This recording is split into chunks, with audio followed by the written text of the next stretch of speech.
like we said in here the other week when we were dealing with circumstances, we had red paint, so we painted our barn red. Okay, now maybe yellow.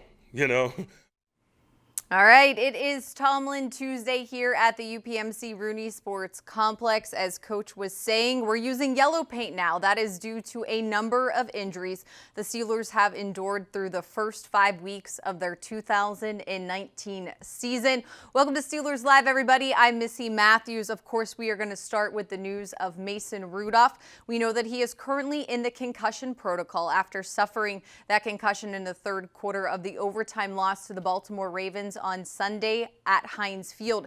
At this point, Coach Tomlin said there is no timetable for when he may return to practice or even to a game. He's not closing the door on him possibly playing on Sunday, but also not saying that dealing with a concussion is an easy thing. So he is going to rely heavily on the medical experts on the Steelers staff to make that determination. Here is more from Coach Tomlin on number 2.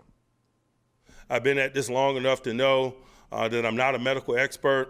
We got a great deal of confidence in our medical experts and the independent neuro people that are involved in his process, and they'll do their due diligence. And when he's available to us, he's available to us. But just from interacting with him and seeing him, it's good to see him. Obviously, he appears to be doing fine and has expressed that, and that's really all I have in terms of intimate details regarding him or his status or what the week could potentially look like. I just don't want to get into the speculation. That could be endless. All right, and next man up for Mason Rudolph on Sunday, of course, was Devlin Hodges, also known as Duck Dynasty. He was able to lead the Steelers to a touchdown drive. James Conner punched it in the end zone there. Fared very well for himself. A lot of the teammates saying that he held his composure. The stage was not too big for him. Will he be the starter when we head out west to LA? Time will tell. The Steelers' first practice, of course, is scheduled for Wednesday here at the practice facility, so we will be monitoring both him and Mason Rudolph and what is happening. Here's more, though, on Coach Tomlin of what he thought after watching the film from Duck. He has an awareness and savvy or moxie about him that's beyond his experience. And it was evident in Latrobe. He carried it into preseason stadiums, and now he's given us a little insight that he's capable of carrying it into regular season stadiums. So it's all positive. Obviously, he lacks a lot of experience in the things that go with experience, but I like his demeanor. I like his steady Eddie attitude and approach to it, and I think it's an asset to him and to us in the present circumstance.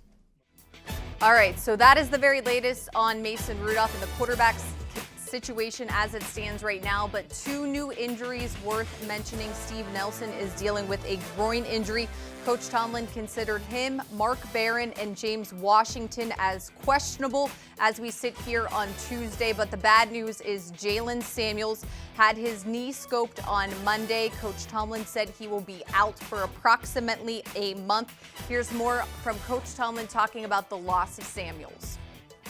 Obviously, when Jalen was a part of us, he was a guy that we could lean on and a guy that had some experience, some in-game experience and some playmaking ability and some versatility. Now that he's not, we'll continue to spin the dial and lean on the strengths, the collective strengths of the group. All right, and as we said, next man up, maybe in terms of the quarterback position, also in terms of filling the shoes of Jalen Samuels for the next month or so. It could be time for Benny Snell football, the Steelers rookie, who Coach said is looking forward to the opportunity if his number is called. I believe that he is. I know that he's chopping at the bit to be a contributor. He's a high-energy young guy. He's been highly productive in special teams, and usually production in special teams is an indication of offense and defensive readiness. I mean, this guy's making tackles on coverage units and stuff. It's been really impressive, but obviously we drafted him to play running back. He'll probably get an opportunity to get some more exposure there because of the injury to Jalen, and I'm sure he'll be excited about it.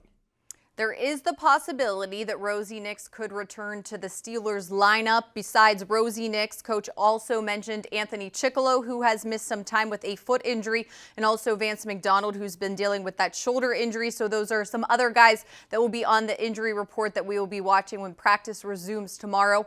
Also, in terms of roster moves, it's all going to depend on what happens in terms of the quarterback situation. Is Mason Rudolph able to practice? Can he play on Sunday? Don't forget that quarterback back Paxton Lynch is currently on the Steelers practice squad. Again, a roster move, though, does not have to be made until later this week in terms of the Steelers getting ready for that Sunday night game in LA. That's the very latest here. Thanks so much for joining me tonight on Steelers Live. We'll see you tomorrow at 4 p.m.